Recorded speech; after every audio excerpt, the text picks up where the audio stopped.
Welcome to money management channel. மார்க்கெட்ல ஒரு சில கம்பெனிஸ் வந்து நம்ம வாங்கணும்னு நினைப்போம். ஆனா அதோட பிரைஸை பார்த்துட்டு நம்மளால வந்து அது வாங்க முடியாத அளவுக்கு ஒரு பிரைஸா இருக்கு. இப்போ எக்ஸாம்பிளுக்கு எம்ஆர்எஃப் ஸ்டாக்கவே பார்த்தோம் அப்படின்னாலும் ஃபண்டமெண்டலா அது வந்து ஒரு ஸ்ட்ராங்கான கம்பெனியா இருக்கு. ஃபியூச்சர் growth நல்ல கம்பெனியா இருக்கும். ஆனா அதோட பிரைஸ் பாத்தீங்க அப்படின்னா ஒரு சிங்கிள் ஸ்டாக்கே வந்து 1 லட்சம் ரூபாய்க்கு மேல ட்ரேட் ஆயிட்டு இருக்கு. ஸோ இந்த மாதிரி நம்ம மார்க்கெட்லயே ஏகப்பட்ட குவாலிட்டியான கம்பெனிஸ் எல்லாமே இருக்கு. ஒரு சிங்கிள் ஸ்டாக்கை வாங்குறதுக்கு அதிக ரேட்ல ட்ரேட் ஆயிட்டு இருந்த இப்போ குவாலிட்டியான கம்பெனிஸ் எல்லாமே ஸ்டாக் ஸ்பிளிட்ன்ற கார்பரேட் ஆக்ஷனுக்கு அப்புறம் பாத்தீங்க அப்படின்னா ஃபேஸ் வேல்யூ 10 இருக்கு அப்படின்னா அதை சிங்கிளா மாத்திருப்பாங்க. அப்படி இல்லை அப்படின்னா எல்லாருமே வாங்கக்கூடிய ஒரு ரேட்டுக்கு இப்ப கன்வெர்ட் பண்ணிருக்காங்க. அந்த மாதிரி லாங் டைம் இன்வெஸ்ட்மெண்ட்டுக்கு சூட்டபிளான ஒரு 5 ஸ்டாக், அதாவது குவாலிட்டியான ஸ்டாக் ஸ்பிளிட் செஞ்ச ஒரு 5 ஸ்டாக்கை வந்து இந்த வீடியோல நம்ம டீடைலா பார்க்க போறோம். இதுமே மார்க்கெட்ல எல்லாத்துக்கும் தெரியும் ஸ்டாக் ஸ்பிளிட் அப்படின்னா என்ன அப்படிங்கிறது. அதாவது ஃபேஸ் வேல்யூ 10 இருக்கு அப்படின்னா அதை 5 ஆவோ 2 ஆவோ சிங்கிள் ஆவோ நம்பர் ஆஃப் ஸ்டாக்ஸா பிரிக்கிறது தான் வந்து ஸ்டாக் ஸ்பிளிட்னு சொல்லுவோம். போனஸுக்கும் சேம் அதே மாதிரி தான். ஒரு சிங்கிள் ஸ்டாக் இருக்கு அப்படின்னா 1:1 ரேஷியோ அப்படின்னா ஒரு ஸ்டாக் வந்து போனஸ் கொடுக்கிறது. இது ரெண்டுமே கார்பரேட் ஆக்ஷன்ஸ் தான். போனஸுக்கும் ஸ்டாக் ஸ்பிளிட்டுக்கு என்ன மெயின் டிஃபரன்ஸ் அப்படின்னு பாத்தீங்க அப்படின்னா ஃபேஸ் வேல்யூ வந்து எந்த சேஞ்சஸும் இருக்காது போனஸ்ல. ஸ்டாக் ஸ்பிளிட்ல வந்து பாத்தீங்க அப்படின்னா ஃபேஸ் வேல்யூ வந்து ரெடியூஸ் பண்ணிருப்பாங்க. இதுதான் வந்து போனஸுக்கும் ஸ்டாக் ஸ்பிளிட்டுக்கு இருக்கிற மெயினான டிஃபரன்ஸ். இது ரெண்டுமே வந்து கம்பெனில கார்பரேட் ஆக்ஷன்ஸ் அப்படின்னு சொல்லுவோம். கம்பெனியை பொறுத்த வரைக்கும் ஸ்டாக் ஸ்பிளிட்ன்ற ஒரு கார்பரேட் ஆக்ஷன் வந்து ரொம்ப ஒரு இம்பார்ட்டன்டான விஷயம். ஸ்டாக் ஸ்பிளிட் அப்படிங்கிறது என்னன்னு பாத்தீங்கன்னா அதோட ஃபேஸ் வேல்யூ வந்து ரெடியூஸ் பண்றது. இப்போ சப்போஸ் எக்ஸாம்பிள் ஃபேஸ் வேல்யூ 10 இருக்கு அப்படின்னா அதை 5 ஆவோ 2 ஆவோ இல்ல சிங்கிள் ஆவோ ஸ்பிளிட் பண்றதா வந்து ஸ்டாக் ஸ்பிளிட் அப்படின்னு சொல்றோம். இதை பொறுத்த வரைக்கும் அதோட கேபிட்டல் அமௌண்ட்ல எந்த ஒரு சேஞ்சஸும் இருக்காது. குவான்டிட்டிஸ் மட்டும் நம்பர் ஆஃப் குவான்டிட்டிஸா வந்து இன்க்ரீஸ் ஆயிருக்கும். இது எதுக்கு இந்த மாதிரி ஸ்டாக் ஸ்பிளிட் பண்றாங்க அப்படின்னா இப்ப நம்ம எக்ஸாம்பிளுக்கு வந்து நம்ம எம்ஆர்எஃப் ஸ்டாக்கவே பார்த்தோம். அது 1 லட்சம் ரூபாய்க்கு மேல இருக்கு அப்படின்னா நம்ம வாங்கணும்னு நினைச்சாலும் அதுல வந்து இன்வெஸ்டர்ஸ் வந்து யாரும் அவ்வளவு சீக்கிரம் வாங்கிட முடியாது. ஏன்னா வேல்யூ ஜாஸ்தியா இருக்கு. இந்த மாதிரி ஹை வேல்யூவா இருக்கிற ஸ்டாக்ஸை வந்து ரீட்டைல் பர்சன் வந்து ஈஸியா பை பண்ற ரேட்டுக்கு, அதாவது நியூ இன்வெஸ்டர் வந்து அட்ராக்ட் பண்ற மாதிரி ஒரு ஈவெண்ட் தான் வந்து ஸ்டாக் ஸ்பிளிட்னு சொல்லுவோம். நியூ இன்வெஸ்டர்ஸ் வந்து மார்க்கெட்டுக்குள்ள இந்த ஸ்டாக்ல வந்து நிறைய என்ட்ரி கொடுப்பாங்க. அது இல்லாம ப்ரீவியஸா இப்போ உங்களோட ஹோல்டிங்ஸ்ல வந்து பாத்தீங்க அப்படின்னா நீங்க ஒரு 10 ஸ்டாக் வந்து இப்ப வச்சிருக்கீங்க அப்படின்னா அது நம்பர் ஆஃப் ஸ்டாக்ஸா ஸ்பிளிட் ஆகும். இது வந்து பாத்தீங்க அப்படின்னா எக்ஸிஸ்டிங் ஷேர் ஹோல்டருக்கு வந்து ஒரு பெனிஃபிட்டா இருக்கும். லாங் டேர்ம் பாயிண்ட் ஆஃப் வியூல பாத்தீங்க அப்படின்னா அவங்களோட நம்பர் ஆஃப் குவான்டிட்டிஸ் வந்து ஜாஸ்தி ஆனதுனால ஃபியூச்சர்ல இது நல்ல ஒரு பெனிஃபிட்டை கொடுத்துச்சு அப்படின்னா அந்த ஸ்டாக் ஸ்பிளிட் ஈவெண்ட் எல்லாம் வந்து ஒரு நல்ல வெல்த்தை வந்து லாங் டேர்ம்ல கிரியேட் பண்ணும். ஸோ ஸ்டாக் ஸ்பிளிட்ன்ற ஈவெண்ட் வந்து எதுக்கு மெயினா யூஸ் ஆகுதுன்னு பார்த்தீங்கன்னா நியூ இன்வெஸ்டர்ஸ் வந்து நிறைய மார்க்கெட்டுக்குள்ள அந்த ஸ்டாக்ல என்ட்ரி பண்றதுக்கும் ப்ரீவியஸா இருக்கிற ஸ்டாக் ஹோல்டரை வந்து ஹாப்பியா வச்சுக்கிறதுக்கும், அது இல்லாம இது ரெண்டுமே லாங் டைம்ல நல்ல ஒரு பெனிஃபிட் கொடுக்கறதுனால இந்த ஈவெண்ட் எல்லாமே வந்து கண்டினியூ பண்றாங்க. இதே மாதிரி பாத்தீங்க அப்படின்னா நிறைய கார்பரேட் ஆக்ஷன்ஸ் இருக்கு. இன்னைக்கு இந்த வீடியோல லாங் டைமுக்கு சூட்டபிளான 5 டிஃபரெண்ட் செக்டர்ஸ்ல இருந்து குவாலிட்டியான கம்பெனிஸ் தான் இந்த வீடியோல வந்து நம்ம அனலைஸ் பண்ண போறோம். எஃப்எம்சிஜில இருக்கிற ஒரு முக்கியமான கம்பெனி நெஸ்லே கம்பெனி. இதுதான் இப்ப ரீசெண்டா வந்து ஸ்டாக் ஸ்பிளிட் வந்து அனௌன்ஸ் பண்ணி இப்ப கம்ப்ளீட் ஆயிருக்கு. செகண்ட் கம்பெனின்னு பாத்தீங்கன்னா நான் பேங்கிங் பினான்ஸ்ல ஒரு இருக்கிற முக்கியமான கம்பெனி அப்படின்னு பாத்தீங்கன்னா பஜாஜ் ஃபின்சர்வ் இருக்கு. இதுவுமே வந்து ஸ்டாக் ஸ்பிளிட் கம்ப்ளீட் ஆயிருக்கு. ஆட்டோ செக்டரை பொறுத்த வரைக்கும் லீடிங் பிளேயர் ஆயிருக்கிற ஈச்சர் மோட்டார்லயும் ஸ்டாக் ஸ்பிளிட் வந்து கம்ப்ளீட் ஆயிருக்கு. நெக்ஸ்ட் கம்பெனி அப்படின்னு பாத்தீங்கன்னா வருண் பெவரேஜஸ். இதுவுமே வந்து எஃப்எம்சிஜி செக்டர்ல தான் வரும். நெக்ஸ்ட் ஸ்டாக் வந்து டாடா ஸ்டீல். இது வந்து ஒரு எவர்கிரீன் ஸ்டாக் தான். ஸ்டீல் செக்டரை பொறுத்த வரைக்கும் எல்லாரோட போர்ட்போலியோல இருக்க வேண்டிய ஒரு டாடா குரூப் கம்பெனி. இது ரீசெண்டா வந்து ஸ்டாக் ஸ்பிளிட் வந்து கம்ப்ளீட் ஆயிருக்காங்க. லாஸ்ட் 2-3 இயர்ஸ்ல தான் வந்து இந்த ஸ்டாக் ஸ்பிளிட் ஈவெண்ட் எல்லாமே கம்ப்ளீட் ஆயிருக்கு. இது எல்லாமே வந்து லாங் டேர்முக்கு டெஃபினட்டா நம்ம கன்சிடர் பண்ண வேண்டிய குவாலிட்டியான ஸ்டாக்ஸ். இப்ப மார்க்கெட்ல இது என்ன ரேட்ல ட்ரேட் ஆயிட்டு இருக்கு, இப்ப இதை கன்சிடர் பண்ண முடியுமா அப்படிங்கறத பத்தி தான் ஒரு சின்ன அனலைஸ் தான் இப்ப நம்ம கண்டினியூ பண்ண போறோம். இந்த கம்பெனிகளை பொறுத்த வரைக்கும் நெஸ்லே ஸ்டாக் வந்து ஃபேஸ் வேல்யூ 10ல இருந்து இப்ப சிங்கிளா மாத்திருக்காங்க. இது வந்து 2024ல தான் ஃபர்ஸ்ட் மந்த்ல கம்ப்ளீட் ஆயிருக்கு. வருண் பெவரேஜஸ் பொறுத்த வரைக்கும் இதோட ஃபேஸ் வேல்யூ 10ல இருந்து 5 இயர்ஸ் ஸ்பிளிட் பண்ணிருக்காங்க. இது வந்து பாத்தீங்க அப்படின்னா 23ல கம்ப்ளீட் ஆச்சு. பஜாஜ் ஃபின்சர்வ் பொறுத்த வரைக்கும் ஃபேஸ் வேல்யூ 5ல இருந்து சிங்கிளா மாத்திருக்காங்க. இது 22ல கம்ப்ளீட் ஆயிருச்சு. டாடா ஸ்டீலை பொறுத்த வரைக்கும் ஃபேஸ் வேல்யூ 10ல இருந்து சிங்கிளா மாத்திருக்காங்க. இதுவுமே 22ல கம்ப்ளீட் ஆயிருச்சு. ஈச்சர் மோட்டார் வந்து ஃபேஸ் வேல்யூ 10ல இருந்து சிங்கிளா மாத்திருக்காங்க. பண்ணிருக்காங்க. இது 2020ல கம்ப்ளீட் ஆயிருக்கு. இது எல்லாமே வந்து பாத்தீங்க அப்படின்னா லாங் டைமுக்கு சூட்டபிளான ஸ்டாக்ஸ். எல்லாமே வந்து 10,000 20,000 ரேட்டுக்கு மேல ட்ரேட் ஆயிட்டு இருந்த ஸ்டாக் இப்ப வந்து ஓரளவுக்கு அட்ராக்டிவான வேல்யூஷன்ல ட்ரேட் ஆயிட்டு இருக்கு. ஒரு குறிப்பிட்ட ரேட்ல இது வந்து நம்ம வந்து 2000 3000 ரேட்ல இருக்கிறப்ப இதெல்லாம் வந்து லாங் டைம் பாயிண்ட் ஆஃப் வியூல இந்த ஸ்டாக்ஸ் எல்லாமே நம்ம கன்சிடர் பண்ண முடியும். அதனாலதான் வந்து இந்த stock split event corporate actions வந்து கம்ப்ளீட் பண்ணிருக்காங்க. நம்ம சேனல்லயே பாத்தீங்க அப்படின்னா ஆல்ரெடி நம்ம நிறைய ஸ்டாக்ஸ் வந்து டீடைலாவே டிஸ்கஸ் பண்ணிருக்கோம். அதுல முதல் ஸ்டாக்கா இருக்கிறது வந்து நெஸ்லே வந்து ஸ்டாக் ஸ்பிளிட்டுக்கு முன்னாடியே கன்சிடர் பண்ணலாம் அப்படின்ற மாதிரி நம்ம டிஸ்கஸ் பண்ணோம். அப்ப 24,000 25,000 அந்த ரேட்ல இருந்துச்சு. அதுக்கப்புறம் பாத்தீங்கன்னா 27,000 வரைக்கும் போயிட்டு அப்புறம் 25,000 ரேட்ல வந்து ஸ்டாக் ஸ்பிளிட் கம்ப்ளீட் ஆகி இப்ப 2,400 500 அந்த ரேட்ல தான் இப்ப ட்ரேட் ஆயிட்டு இருக்கு. லாங் டைமுக்கு எஃப்எம்சிஜில கன்சிடர் பண்ண வேண்டிய ஒரு முக்கியமான ஸ்டாக்ஸா தான் இருக்கு. நான் பேங்கிங் ஃபைனான்ஸை பொறுத்த வரைக்கும் பஜாஜ் பினான்ஸ் லிமிடெடும் பஜாஜ் ஃபின்சரும் ஒரு முக்கியமான கம்பெனியா இருக்கு.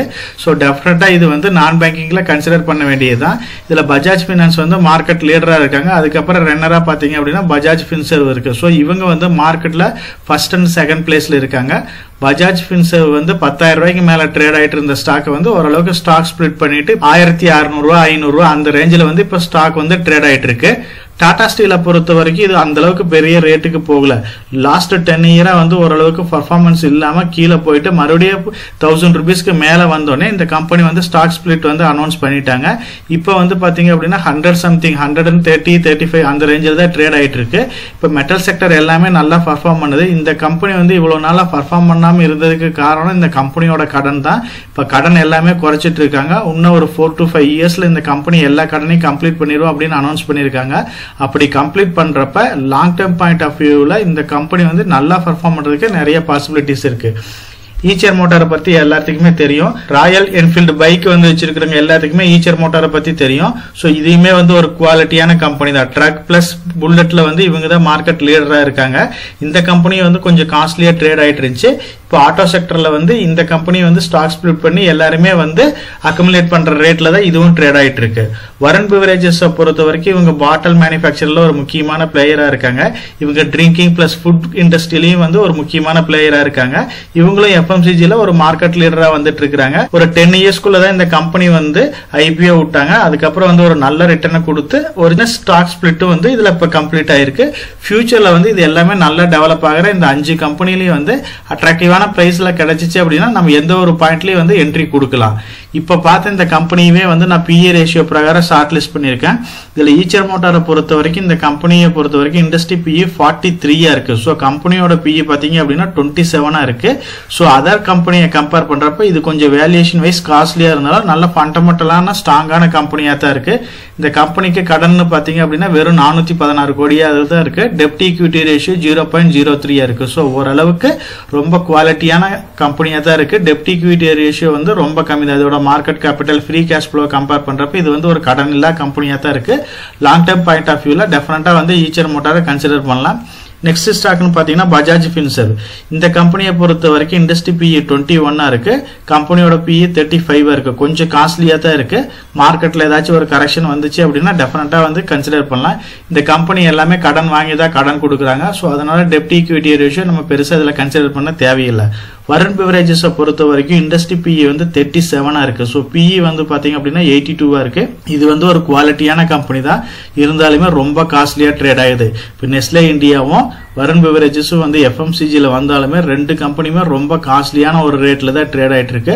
ஸோ மார்க்கெட்ல ஏதாச்சும் ஒரு பேட் நியூஸ் வருது, இல்ல மார்க்கெட் வந்து ஒரு ஹெவியா கரெக்ஷன் ஆகுது அப்படின்னா அந்த மாதிரி டைம்ல வந்து டெஃபினட்டா வந்து இந்த ஸ்டாக்கை கன்சிடர் பண்ணுங்க.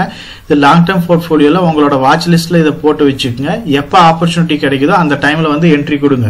ஸோ அட்ராக்டிவான பிரைஸ் அப்படின்னா இது பிலோ 20 கீழே அந்த மாதிரி பிஎல் நமக்கு கிடைக்கும்னு எக்ஸ்பெக்ட் பண்ண முடியாது. ஏதோ 52 வீக் ஹை பிரேக் ஆகுது, இல்ல ஓரளவுக்கு ஏதாச்சும் ஒரு கரெக்ஷன் ஆகுது அப்படின்னா அந்த மாதிரி டைம்ல இந்த மாதிரி குவாலிட்டியான ஸ்டாக்ஸ்ல என்ட்ரி கொடுத்துங்க. டாடா ஸ்டீலை பொறுத்த வரைக்கும் இப்போ 133 ரூபாய்ன்ற ரேட்ல ட்ரேட் ஆயிட்டு இருக்கு. இண்டஸ்ட்ரி பிஇ வந்து 15 இருக்கு. ஸோ கம்பெனில வந்து இப்போ நிறைய மெர்ஜர் ப்ராசஸ் எல்லாமே நடந்துட்டு இருக்கனால எக்ஸாக்ட் பிஇ கால்குலேட் பண்ண முடியல. லாங் டர்ம் பாயிண்ட் ஆஃப் வியூல இதை டெஃபினட்டா கன்சிடர் பண்ணலாம். இந்த கம்பெனிக்கு இருக்கிற பெரிய மைனஸே இதோட கடன் தான். இதை நம்ம பத்தி டீடைலா டிஸ்கஸ் பண்ணணும். கடனை பொறுத்த வரைக்கும் இன்னொரு 4 to 5 இயர்ஸ்ல இந்த கடன் எல்லாமே குறைச்சிருவான்னு சொல்லியிருக்காங்க. அப்படி குறைக்கிறப்ப இது அதர் கம்பெனிக்கு ஈக்குவலா ட்ரேட் ஆனவே நல்ல ஒரு ரிட்டர்ன் கொடுக்கறதுக்கு நிறைய வாய்ப்பு இருக்கு. So long term point of வியூல நீங்க இமீடியட்டா இப்ப கன்சிடர் பண்ணணும் அப்படின்னா டாடா ஸ்டீல கன்சிடர் பண்ணலாம். ஈச்சர் மோட்டார், பஜாஜ் ஃபின்சர்வும் ஏதாச்சும் ஒரு சின்ன கரெக்ஷன் வந்தாவே கன்சிடர் பண்ணலாம். வருண் பிவரேஜஸும் நெஸ்லே இந்தியாவும் அப்போ நீங்க வாட்ச் லிஸ்ட்ல நோட் பண்ணிக்கிட்டே இருங்க. ஆப்பர்ச்சுனிட்டி கிடைக்கிறப்ப கரெக்டான டைம்ல என்ட்ரி கொடுங்க. இது எல்லாமே வந்து லாங் டைம்ல நல்ல ரிட்டர்னை கொடுக்கக்கூடியது. நம்ம சேனல்லயே பாத்தீங்க அப்படின்னா போர்ட்ஃபோலியோ அப்படின்னு ஒரு பிளேலிஸ்ட் இருக்கு. அதுல லாங் டைமுக்கு சூட்டபிளான ஸ்டாக்ஸை பத்தி நம்ம டிஸ்கஸ் பண்ணிட்டு இருக்கிறோம். இப்போ லாங் டைம் போர்ட்ஃபோலியோல எவ்வளவு ஸ்டாக்ஸ் இருக்கணும், அதே மாதிரி ஒரு 1 crore போர்ட்ஃபோலியோ நம்ம டார்கெட்டா வச்சுக்கிட்டா எவ்வளவு ஸ்டாக்ஸ் ஐடென்டிஃபை பண்ணணும், ஒரு ஸ்டாக்ல எவ்வளவு இன்வெஸ்ட் பண்ணணும், ஒரு ஸ்டாக்கை செலக்ட் பண்றதுக்கு முன்னாடி என்னென்ன பேராமீட்டர்ஸ் எல்லாம் செக் பண்ணணும், இதை பத்தி நம்ம கம்ப்ளீட்டா அனலைஸ் பண்ணிட்டு இருக்கிறோம். நீங்க வந்து ஒரு லாங் டைம் போர்ட்ஃபோலியோ உருவாக்கணும், இல்ல உங்களோட போர்ட்ஃபோலியோ ஹெல்த்தியா பில்ட் பண்ணணும் அப்படின்னா நம்ம பிளேலிஸ்ட்டை ரெஃபர் பண்ணுங்க. அது எல்லா வகையிலும் உங்களுக்கு சப்போர்ட்டிவா இருக்கும். நம்ம சேனலை பொறுத்த வரைக்கும் நம்ம சேனலை சப்ஸ்கிரைப் பண்ணிட்டு ஒரு 45% பாக்குறாங்க, சப்ஸ்கிரைப் பண்ணாம ஒரு 55% பார்த்துட்டு இருக்காங்க. நம்ம சேனலை சப்ஸ்கிரைப் பண்ணாதவங்க கொஞ்சம் சப்ஸ்கிரைப் பண்ணி சப்போர்ட் பண்ணுங்க. நம்ம சேனல் மெம்பர் கம்யூனிட்டியில போர்ட்ஃபோலியோ அப்டேட், அதாவது என்னோட போர்ட்ஃபோலியோல என்ன ஸ்டாக் பை பண்றேன், என்ன ஸ்டாக் செல் பண்றேன், என்னென்ன சேஞ்சஸ் பண்ணிட்டு இருக்கேன், இதை பத்தி இன்ஃபர்மேஷன்ஸ் வந்து ஷேர் பண்ணிட்டு இருக்கேன். டெய்லி மார்க்கெட் அப்டேட் வந்து முடிஞ்ச வரைக்கும் போஸ்ட் பண்ணிட்டு இருக்கேன். கார்பரேட்ல என்னென்ன ஈவென்ட் இருக்கு, நம்மளோட இந்திய எக்கனாமியை பத்தி ஒரு சில யூஸ்ஃபுல்லான இன்ஃபர்மேஷன்ஸ் எல்லாமே ஷேர் பண்ணிட்டு இருக்கோம். மெம்பர் கம்யூனிட்டியில ஜாயின் பண்ணி இதை ரெகுலரா ஃபாலோ பண்ணீங்க அப்படின்னா உங்களுக்கு நாலேஜ் இம்ப்ரூவ் ஆகிறது மட்டும் இல்லாம உங்களோட போர்ட்ஃபோலியோவை ஹெல்த்தியா பில்ட் பண்றதுக்கு எல்லா வகையிலும் சப்போர்ட்டிவா இருக்கும். இப்ப டிஸ்கஸ் பண்ண இன்ஃபர்மேஷன் எல்லாம் உங்களுக்கு யூஸ்ஃபுல்லா இருக்கும்னு நினைக்கிறேன். இந்த வீடியோ உங்களுக்கு யூஸ்ஃபுல்லா இருந்துச்சு அப்படின்னா நம்ம சேனலை வந்து சப்ஸ்கிரைப் பண்ணுங்க, நம்ம வீடியோவை லைக் பண்ணுங்க, ஷேர் பண்ணுங்க. கமெண்ட் செக்ஷன் ஓப்பன்ல தான் இருக்கு. சோ இந்த வீடியோ பத்தி உங்களோட ஒப்பீனியன் என்ன, இதுல என்னென்ன டவுட்ஸ் இருக்கு அப்படின்னு நீங்க கமெண்ட் செக்ஷன்ல போஸ்ட் பண்ணீங்க அப்படின்னா உங்களுக்கு மட்டும் இல்லாம நம்ம வியூவர்ஸ் எல்லாத்துக்குமே நல்ல ஒரு சப்போர்ட்டிவா இருக்கும். நான் ஒரு செபி ரிஜிஸ்டர்ட் அட்வைசர் கிடையாதுங்க. நம்ம சேனல்ல போடுற வீடியோக்கள் எல்லாமே வந்து பாத்தீங்கன்னா எஜுகேஷனல் ஆர் இன்ஃபர்மேஷன் பர்பஸ்க்கோசரம் போஸ்ட் பண்ற வீடியோக்கள் தாங்க. இன்வெஸ்ட்மெண்ட்னா கண்டிப்பா ரிஸ்க் இருக்கும். அதனால நீங்க உங்க பினான்சியல் அட்வைசர் டிஸ்கஸ் பண்ணியோ இல்ல நீங்களா ஓன் டிசிஷன் எடுத்தோ இன்வெஸ்ட் பண்ணுங்க.